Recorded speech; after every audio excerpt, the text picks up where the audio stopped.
Hey, what's up, you guys? This is Marvel Jacob, and once again, not a figure review. I haven't done one of those in a while, but I'm here to do a review on the Syfy's Being Human series finale. Well, it was season 4, but it was the final episode of the entire series. The episode is entitled "There Goes the Neighborhood Part 3." And if you guys have been watching since season 1, you'll know that the first two episodes were called "There Goes the Neighborhood Part 1 and Part 2." So that fits in with that as a nice little reference back to the older days.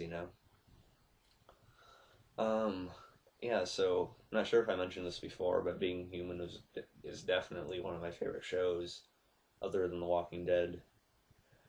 I've been watching it for years now. I've been following it. Syfy's version, anyway, the US version. And, God, I'm gonna miss these characters, man. It's hard for me to even begin going through all the little details of this episode. It was a great series finale, a great episode. Um, Definitely more satisfying than Dexter's final episode, that's for sure. Because it actually felt like an ending to a series and not just a season finale. But hey, we're not gonna go on another rant about Dexter right now. But talking about Being Human, final episode of the entire series, like I said. Uh, so I'm guessing guys have been caught up to this point in the series. You've been watching since season 1, or at least I don't understand why people do this. At least jump down in time to know what I'm going to be talking about here for the final episode.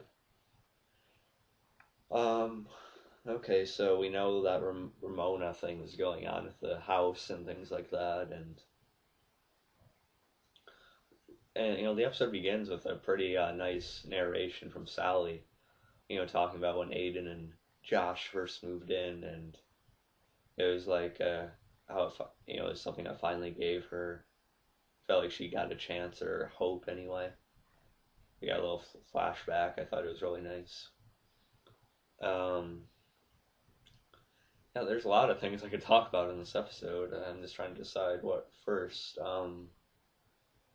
Oh yeah, we begin with the kind of the twisted part where Aiden had just killed Kenny. They killed Kenny, but Aiden had just killed Kenny, and he's kind of, his thinking's kind of manipulated because of Ramona's power in the house. And here's what I think. I think Kenny came in by himself in the last episode, under his own will. But then I think Ramona kind of twisted him at the end, and that's why he said Sally's gone and Josh did it or something. But Kenny's dead. Josh, Nora, and Sally come down the stairs, and Aiden thinks Josh did something to Sally, and he's saying she was the one thing that gave me any hope. That was an intense scene. um, and then Sally is there. Aiden can't see her for some reason, probably because of Ramona. And Sally's remembering the alternate timeline she's seen where Aiden snaps Josh's neck and kills him. So she's worried about that actually happening right now, and she freezes time, so they're all frozen. You see Aiden with his arms around Josh like that, and then you see Nora like a foot away. She's like, trying to, surprised at what's happening, but Sally stops what's happening, and she sees Ramona is the one doing it, and then she teleports all of them down into the basement.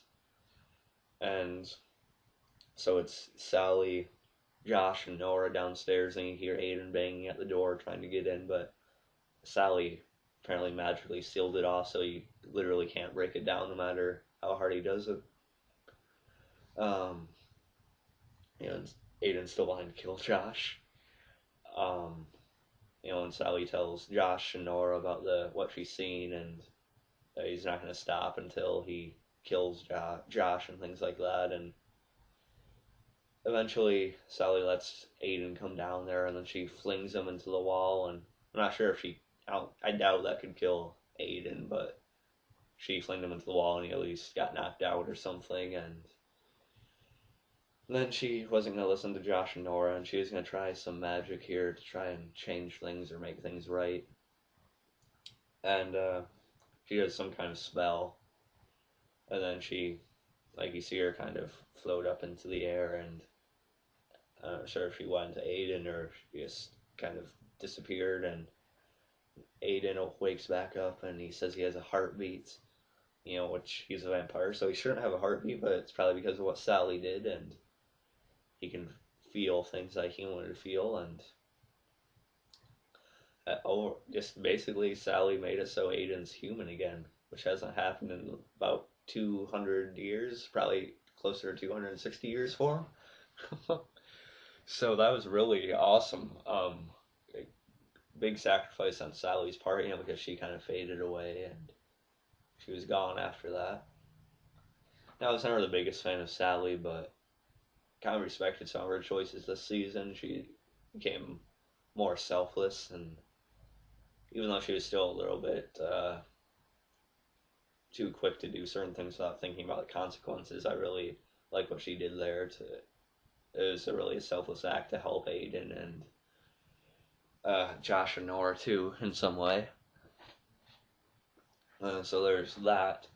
So Sally's gone now, and Aiden's human, and Ramon's like, she was mine. Then she screams, and some of the glass shatters, and they get flinged against the wall.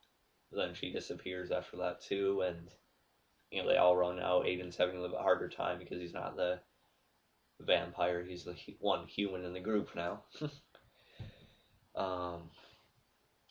So that was good. I'm just trying to make sure I don't forget anything because there was a lot of great stuff that happened. Yeah, something else I definitely kind of talk about. So Aiden's human now, and they go to this diner, and Aiden's getting the first chance to eat real food for the first time in over 200 years, like I said. Well, he's probably had to nibble on actual food in various situations to make himself look human at certain times, but you know, like he said to him, everything I would eat like that would just taste like dirt or something like that. I don't know. But now he can actually taste everything, and he's eating this burger. And he's like, "Oh my god!" It was really a hilarious scene. Comedy has always been great in being human. Uh, and then Nora says she's gonna get him the chili fries, and he's like, "Oh yeah, yeah." You'd have to see the scene to really find it as funny as I did. I was laughing out loud. Um, then Josh and Aiden are sitting there by themselves while Nora goes to get the chili fries. But and Aiden saying how he's finally human, he can finally feel all these things, and Sally has to miss it. And they go back to Josh and Nora's place that they got, and they're talking about how it would be awesome if Sally just pulled something epic and came through Aiden's chest and just magically appeared and clawed her way back like she did before. In season 4, but also in season 3 quite a lot. And but Aiden kind of says that's not really going to happen this time because he felt her slip away, which I thought was, yeah, that was pretty cool. Well, maybe not cool that Sally slipped away, but she's actually gone now. But you know what I mean. It was just a good scene. Oh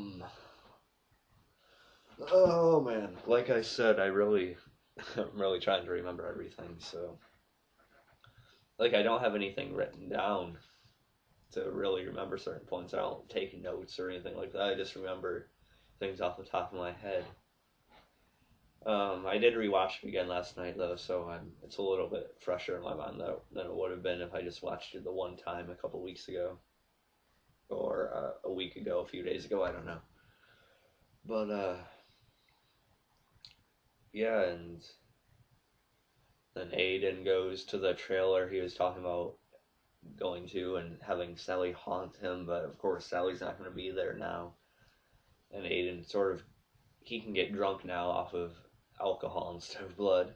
So he starts drinking, and then he gets a little bit drunk, I think, and then he just has a breakdown, an emotional breakdown over Sally, and he kicks the fire pit and things like that. It was a pretty intense, well acted scene by Sam Witwer, who of course plays Aiden.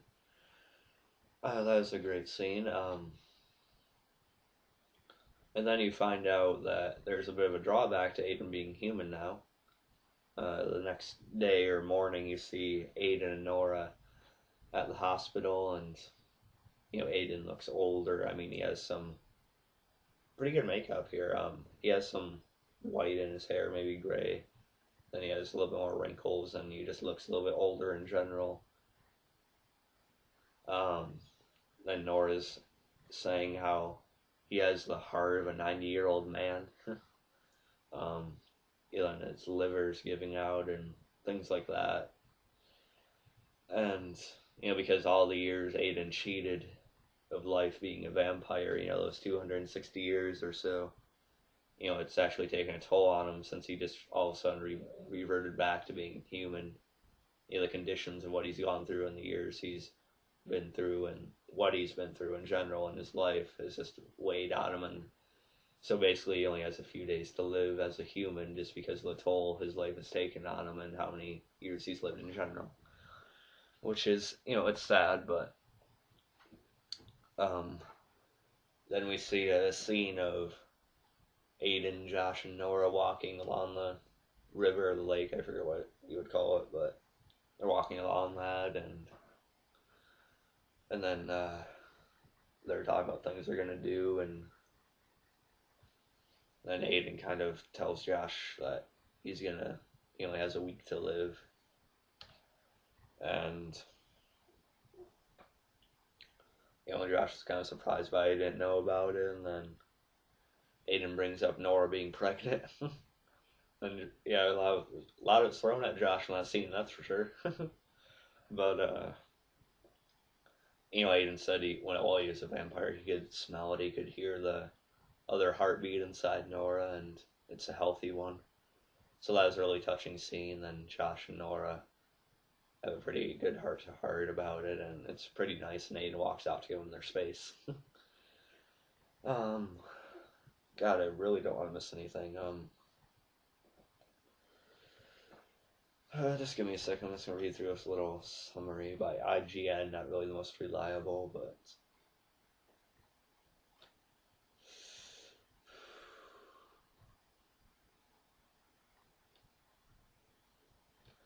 okay. Okay, I'm just gonna go off of what I remember here. Like I said, yeah, and so Josh and Aiden are sitting by the trailer again, and Aiden's looking through the newspaper, and Josh is saying how most people only have a week to live or want to see the world or something like that, but Aiden's looking through the newspaper, and which is kind of fits in with his character. He wouldn't really want to do all that, I don't think, but then oh yeah, I forgot to tell you about that. This builder comes by the old house that they've been at, Ramona was at, and Ramona kills the guy, and then Aiden's looking through the newspaper and he sees the report about the murder at their house, their old house. And he tells Josh about it, and they decide they have to go back there, to put an end to Ramona, basically, and they agree. Well, Aiden makes Josh agree to drop him off so he can get some stuff. And then they meet at the house in an hour and figure out how they're going to deal with it together, Josh and Nora, of course. But this part I really liked. Aiden goes there by himself earlier, before he's supposed to be there with Josh and Nora, because he wanted to take care of it by himself. Of course, Josh refused to let him take it on by himself, but Aiden did it anyway, and got there at least a little under an hour earlier than they were supposed to. And Aiden goes in there by himself, and he has 2 bags, I think, and then he goes up the stairs, and he's moving a little bit slower now because he's basically like a senior citizen, at least, and is inside his body anyway. But he goes up the stairs and he finds his older leather jacket that he's always wearing throughout the series. he puts it on, and you'll see how that makes sense in a little bit. But he puts that on, and he finds Ramona, in the extra room that you found her in originally, and I'm just trying to make sure about the lines and things like that, and Ramona telling Aiden that he was the worst out of them all, because he's how much blood is on his hands throughout all the years he's lived, which is true. He talked a lot about that this season, and how many lives has he taken, and then Ramona starts using the house to get the advantage over Aiden, and she starts hitting him with various things, like some of the construction stuff or something like that. And Aiden's even weaker now that he's in human form, plus he's dying as a human immortal. Then, Ramona's saying he was a serial killer for centuries, and just because he's immortal doesn't mean there's some kind of heaven waiting for him or anything like that, He doesn't deserve anything like that. And a really strong moment from Aiden. They're at the top of the stairs. And Aiden says he's lived with his regret. And Ramona says that's not enough. But yeah, we did talk a lot about that this season with Susanna and stuff. And Aiden's always lived with this regret since we started the series. But and Aiden says he's died for his family before. Because if you remember the flashbacks in season 3 with Susanna and how he got turned by Bishop and things like that went on. Aiden says he's died for his family before, and he's happy to do it again. And then Ramona makes the house shake, and then Aiden starts falling down the stairs. And, it really reminds you of when Sally was pushed down the stairs by Danny, when it all started, and then Aiden even lands on that part of the stairwell in a similar way with his head hitting the floor like Sally's did, That's probably what they were going for there. And, Ramona's still at the top of the stairs looking all satisfied and pleased, And then, this part's awesome. Aiden pulls a lighter out of his jacket, and, he flicks it on, and Ramona's looking a little confused.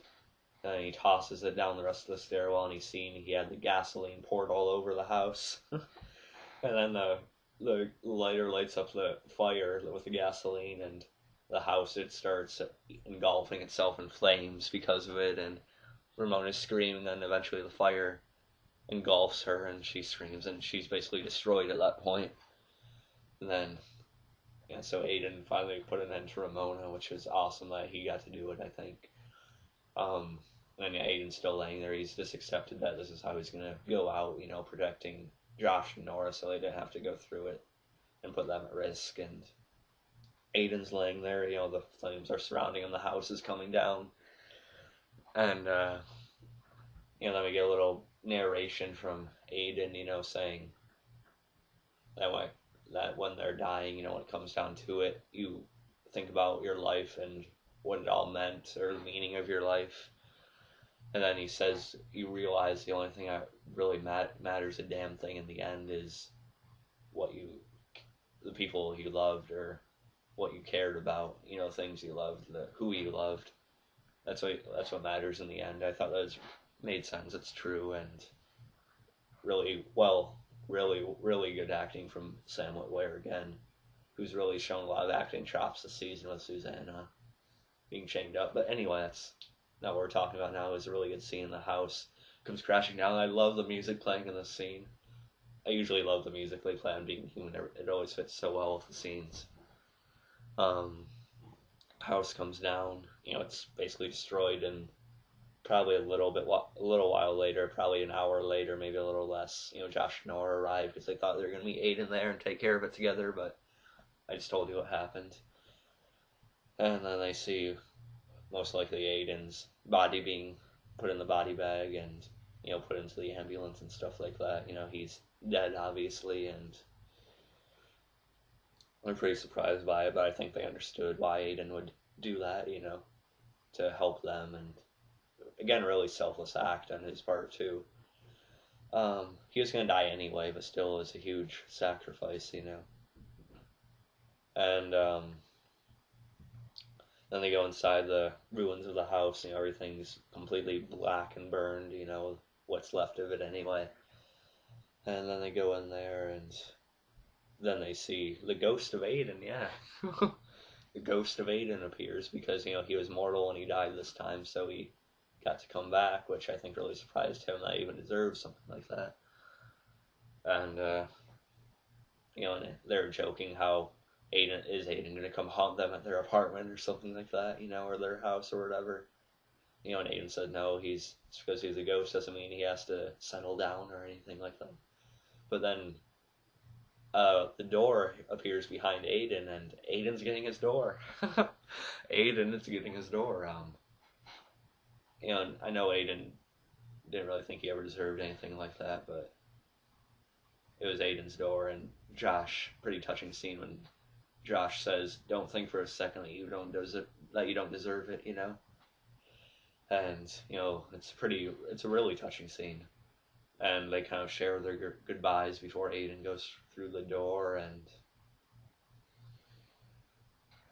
yeah, they're saying that they'll always love him and they'll live a ridiculous life to honor him.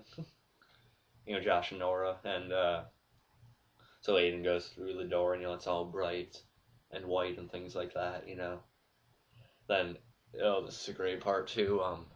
Aiden goes through the door, then Sally's waiting on the other side for him. That was a great scene. And she's like, "Aiden," you know, she has a big smile on her face, and Sally says, "Finally." And then they kind of embrace and they start kissing, you know, on the other side of the door. Then I don't think Josh and Nora can actually see it, but then, you know, Nora's like, "I think she's there." And, you know, Aiden and Sally finally embrace again, then the door disappears, and that was a great scene. It was a great touch to have Sally on the other side of the door for Aiden. It really gives him a happy ending, actually. But, you know, Aiden never thought he'd ever get a happy ending, which he realistically didn't really think he would. But he did deserve it. He was a great man before he turned, and he did have a lot of dark spots. He was pretty ruthless, but since he met Josh, he really redeemed himself, and he is still stayed a good man in the end, and so he did deserve it. He always deserved it, honestly. He always deserved a happy ending. Just really contrasting that Aiden's character would get a happy ending, but I think we all kind of knew he would one way or another. Because we all love him, we all know he's awesome. He's a great guy. But anyway, and then it cuts away a little bit, and then goes at least some time later, probably a couple years at least, based on what we're about to see. Josh and Nora are laying in a field together, and you know they said they were both. Well, they had a little dream together of them being with Aiden and Sally in the kitchen in their old house, and they're all laughing and joking and having dinner and things like that. Then they wake up in the field, Josh and Nora together, and you know they both say they were dreaming about Aiden and Sally, and they're questioning if they're just dreaming about them because they miss them, or if they're Aiden and Sally are somewhere dream weaving them and you know giving them those things to go through, you know, to remember them by and things like that. And they, in this world, you could say that might be possible. They could be giving them those dreams purposely. Somehow, you know, it's possible in this kind of world, you know. But, so that was cool. And then you hear Josh mention their children. And then you see them both get up, and Nora going to little Sally. They have a daughter. Josh and Nora have a daughter. Well, we knew Nora was pregnant, but they have little girl, little blonde. They named her Sally. And then you see her, and then Josh calls out for Aiden, and you see a little boy run up to him, and they had a son too, apparently, at some point, and whether it's twins or they're born separately, I don't know, but little Aiden tags Josh, and they start running around and playing. It was a really awesome scene. It was, again, a touching scene, like many of them were in this episode.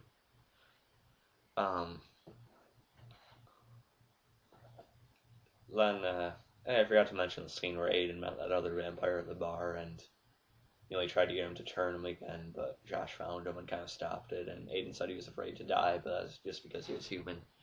Anyway, that's a lot of backtracking. But that was a really touching ending scene with Josh and Nora and their kids, definitely. And wow, just a great episode. Definitely worthy of being a series finale. It had what we wanted. It gave us the emotional closure. It gave us the closure with the stories. And Sam Witwer lived up to what he said about them not coming back because they closed off everything. They can't really come back from this. It's a good thing though that they did that. They really cut off everything, or well, not cut off everything, but they closed the ties with it that they could use to bring it back, which I think is good because that just means we got a good ending, great ending actually. Um, wow, this video has gone over 25 minutes now. But yeah, I could probably talk about it for a while longer, but I'll spare you this. And looks like this is going to end up being longer than my Dexter series finale review. well, well, I guess Being Human kind of did end up being a better overall series than Dexter in the end. But we can talk about that in another video sometime, maybe. So yeah, that's my review for the season 4 final episode series finale of Syfy US's Being Human. Again, a great episode, great finale, had everything we could have asked for. Definitely gave us emotional closure with all the characters, and I wouldn't miss seeing all of them on screen. They always had a great chemistry. But I'll talk about the series in general in another video down the road, maybe just reminisce in general about the show and the characters. But yeah, that's pretty much it for this one. I'm definitely one of my favorite shows of all time, and it'll always be one of my favorites of all time. So I'll catch you guys next time, and the next video you'll probably see me doing is talking about Game of Thrones, I think. I won't spoil what I'm going to be talking about with it, but next time, Game of Thrones. I'll catch you guys later, and peace. If you actually watch this video, thank you. Peace.